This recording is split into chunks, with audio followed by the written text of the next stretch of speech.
स्वागत है आप सबका मेरी चैनल एग्जाम प्रिपरेशन में। आज हम पढ़ने वाले हैं मध्य प्रदेश में ऋतु।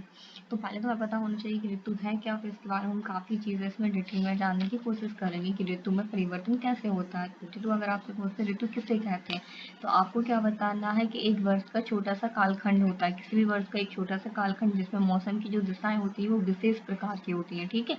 उसे हम क्या बोलते हैं, ऋतु कहते हैं, उसे हम ऋतु बोलते हैं। अगर आपसे पूछा जाता है ऋतु परिवर्तन कैसे होता है, तो आपको क्या बताना है, जो पृथ्वी है, पृथ्वी किसकी परिक्रमा करती है, सूर्य की परिक्रमा करती है, जिससे क्या होता है, ऋतु परिवर्तन होता है। उसी से आपका क्या होता है, दिन रात भी होते हैं।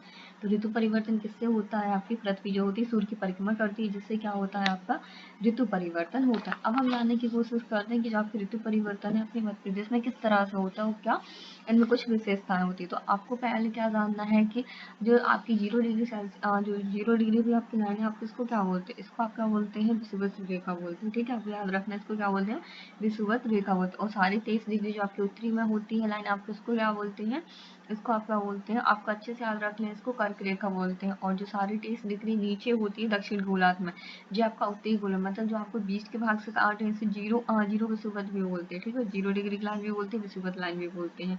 तो आपकी जो बीच से काटते तो एक आपको उत्तरी गोलार्ध हो जाएगी, एक आपका दक्षिणी गोलार्ध हो जाएगी। जो आपकी 23.5 डिग्री की लाइन होती है उत्तरी गोलार्ध में, उसे आप क्या बोलते हैं, कर्क रेखा बोलते हैं। वही, और जो लाइन आपकी 23.5 डिग्री में दक्षिणी गोलार्ध में होती है उसे आप क्या बोलते हैं, मकर रेखा बोलते हैं। तो आपका जो सूर्य होता है वो कहाँ पे होता है, 0 डिग्री सेल्सियस पर होता है, क्योंकि वो 0 डिग्री सेल्सियस पर कब होता है, 21 मार्च को होता है, ठीक है। अब आपसे पूछा जाता है कि 21 मार्च को जो सूरज जो होता है कहाँ पे, 0 डिग्री पर सूर्य क्या होता है, लंबवत होता है। अब वो 21 मार्च से कहाँ जाना स्टार्ट करता है, उत्तरी गोलार्ध में जाना स्टार्ट करता है, ठीक है। कहाँ पे जाना स्टार्ट करता है, उत्तरी गोलार्ध में जाना स्टार्ट करता है। यहाँ पे जब उत्तरी गोलार्ध में चला जाता है तो 21 जून को जो होती है कर्क रेखा पर सूर्य क्या होता है, लंबवत होता है, ठीक है।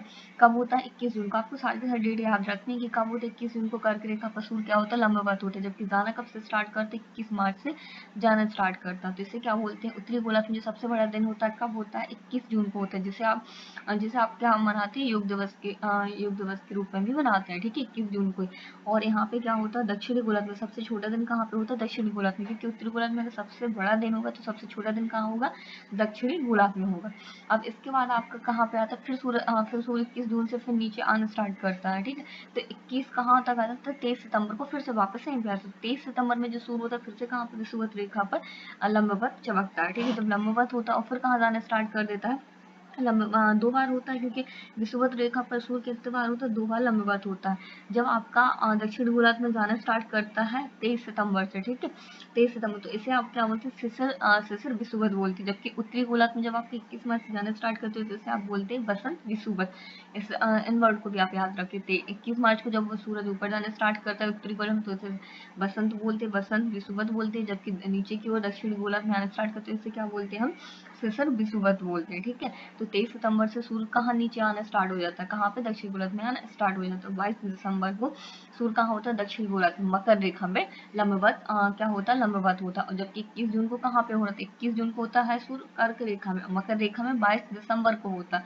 तो 22 दिसंबर में जो होता है, तो 22 दिसंबर दक्षिण गोलार्ध में सबसे छोटा दिन कब होता है, आपका 22 दिसंबर को ही होता है। कब होता है, आप इसको भी याद रखिए, 22 दिसंबर को जो दक्षिण गोलार्ध में दिन होता है सबसे छोटा होता है, जो रात होती है वो सबसे लंबी होती है। कब होती है, 22 दिसंबर को, ठीक है। और अगर आपसे पूछा जाता है दिन और रात कब बराबर होते, तो आपको याद रखना 21 मार्च को 23 दिसंबर को आपके दिन और रात ही दोनों ही बराबर होते। कब होते, 21 मार्च को होता है और 23 सितंबर को, दोनों दिन रात बराबर होते हैं। आई थिंक आपको समझ में आ गया। बस आप इसमें इतना याद रखना, जितना मैंने बताया आप उसको याद रख लीजिए, क्योंकि आज क्वेश्चन आते हैं।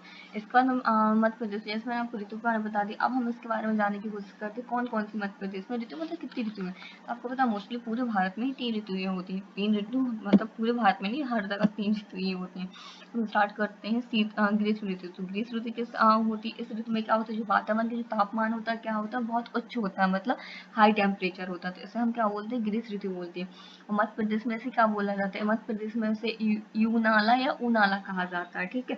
तो ग्रीष्म ऋतु को मध्य प्रदेश में क्या बोलते हैं, इसे गर्मी भी आप बोल सकते हो, गर्मी क्योंकि सबसे ज्यादा इसी माह में होती है। तो कब होती है, आपको मध्य प्रदेश में इस चीज़ों को याद रखना है। मध्य प्रदेश आपसे पूछा जा सकता है मध्य प्रदेश में मतलब कब से स्टार्ट हो जाती है, तो अप्रैल मई में जो होती है मानसून सबसे पहले आता है, ठीक है। ग्रीष्म ऋतु में ही सबसे ज्यादा होती है यहाँ पे। क्या होती है, गर्मी होती है मई के महीने में। अगर आपसे पूछे मध्य प्रदेश में सबसे ज़्यादा गर्मी किस महीने में होती है, तो आप याद रखना मई के महीने मध्य प्रदेश में सबसे ज़्यादा गर्मी होती है। और यहाँ पे क्या है, मत जो मानसून है ना, मानसून के पहले मानसून को आने को क्या बोलते हैं, प्री मानसून बोलती है। वो कब आता है, अप्रैल मई के महीने में आता है। तो इस अप्रैल मई के महीने में क्या होता है, गर्मी होती है। तो गर्मी के महीने को ही क्या बोला जाता है, प्री मानसून का महीना भी बोला जाता है इसमें। और इस टाइम पे क्या होता है, यहाँ पे मैग्रोव वर्षा होती है, मतलब आम्र वर्षा होती है। जो आम्र वर्षा होती है वो आमों के लिए फायदेमंद होती है। वो कहाँ होती है सबसे ज़्यादा, आपसे पूछा जा सकता है आम्र वर्षा सबसे ज़्यादा कहाँ पे होती है, किस राज्य में होती है। तो आप क्या रखना है, जो सबसे ज़्यादा होती है केरल राज्य में होती है। आम्र वर्षा कहाँ होती है सबसे ज़्यादा, केरल राज्य में होती है। और क्या होता है, जो मई में होता है, मई में ही चक्रवात आते हैं, लू वगैरह चलना, जो सारी सी चीज़ें कब होती है, मई के महीने में होती है। मई में जो चक्रवात आते हैं वो कहाँ से, बंगाल की खाड़ी से आते हैं। जिससे क्या होता है, बंगाल की खाड़ी से जब चक्रवात आते हैं तो मध्य प्रदेश के दक्षिण पूर्वी वाला हिस्सा है, वहाँ पे क्या होता है, काफ़ी बारिश होती है, मतलब हल्की वर्षा होती है। जैसे बालाघाट हो गया, पश्चिमवाड़ा हो गया, यहाँ पे क्या होती है, आपकी वर्षा होती है। कब होती है, वो भी आपके मई के महीने में होती है, ठीक है। और जो लू, अगर आपसे पूछा जाता है लू कहाँ चलती है, मध्य प्रदेश के किस हिस्से में लू चलती है, तो आप याद रखना लू किस हिस्से में चलती है, मध्य प्रदेश के उत्तरी मध्य प्रदेश में लू चलती है, ठीक है। इसके बाद हम पढ़ते हैं शीत ऋतु। तो शीत ऋतु कब होती है, इस ऋतु में क्या होता है, जो वातावरण होता है ना, और उसका टेम्परेचर क्या हो जाता है, कम हो जाता है, काफी कम हो जाता है। इसे हम बोलते हैं शीत ऋतु। शीत ऋतु को जबकि मध्य प्रदेश में क्या बोला जाता है, स्याला बोला जाता है। और ग्रीष्म ऋतु को यूनाला या उनाला कहा जाता है। शीत ऋतु में होने वाली हल्की जो बारिश होती है इसे क्या बोलते हैं, महावट बोलते हैं, जो आपकी जनवरी के टाइम पर होती है। और पश्चिमी विक्षोभ के कारण शिवपुरी और ग्वालियर में अधिक ठंडे रहते हैं। पश्चिमी विक्षोभ के कारण क्या होता है, यहाँ पे शिवपुरी और ग्वालियर जो होता है काफी ज्यादा ठंडे रहते हैं। इसके बाद आती है आपकी बरसात ऋतु।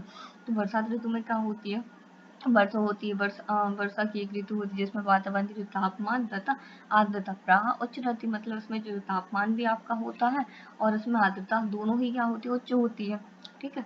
तो वर्षा में क्या होती है, आप मध्य प्रदेश में से वर्षा ऋतु को क्या बोला जाता है, चौमासा कहा जाता है। मध्य प्रदेश में बारिश दोनों शाखाओं से होती है।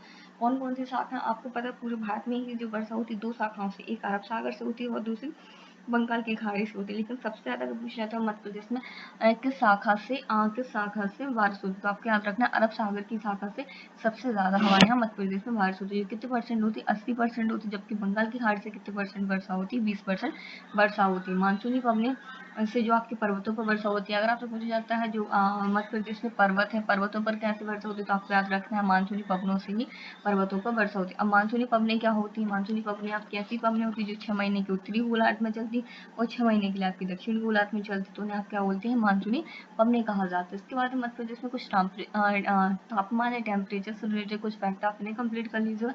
जैसे सर्वाधिक तापमान वाला महीना कौन सा, तो आप याद रखना सर्वाधिक तापमान वाला महीना जो आपका मई का महीना है।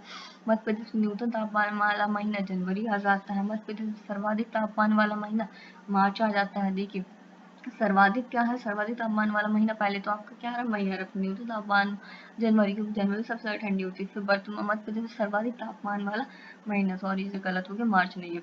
मध्य प्रदेश में सर्वाधिक तापमान का स्थान कौन सा, खजुराहो है, ठीक है। इसके पहले 1995 तक क्या कौन सा स्थान तापमान था, गंज बसौदा था, ठीक, गंज बसौदा था 1955 तक। अब इसके बाद क्या हो गया, खजुराहो। खजुराहो में कितना, इसका नोट डाउन किया 49.2 सेल्सियस किया गया, ठीक है। यहाँ पर जो टेम्परेचर यहाँ पर नोट डाउन किया। और न्यूनतम तापमान वाला स्थान अगर आपसे पूछा जाता है तो आपको याद रखना न्यूनतम स्थान वाला कौन सा जिला आ जाता है, आपका शिवपुरी आ जाता है। तो आपको जो टेम्परेचर से रिलेटेड भी फैक्ट को कंप्लीट करना है।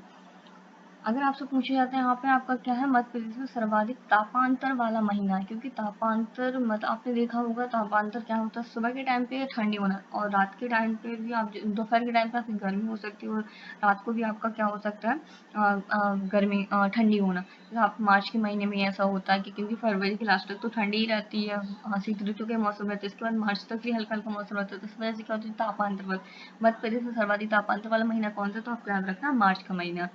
ओके, बस आपका इतना ही था। मतलब कितनी ऋतुएं हैं मध्य प्रदेश में, तो मैंने आपकी ऋतु की जितनी भी फैक्ट थे सारी कंप्लीट करवा दी। आई थिंक आपको समझ में भी आ गया। तो प्लीज़ अगर आपको मेरी वीडियो पसंद आती हो, जो मैं आपको समझाना चाहती हूँ, अगर आपको समझ में आ गया तो प्लीज़ आप मेरी वीडियो को लाइक एंड सब्सक्राइब कीजिएगा। अपने दोस्तों के इसकी ज़्यादा से ज़्यादा लिंक्स सेंड कीजिएगा। Thank you so much.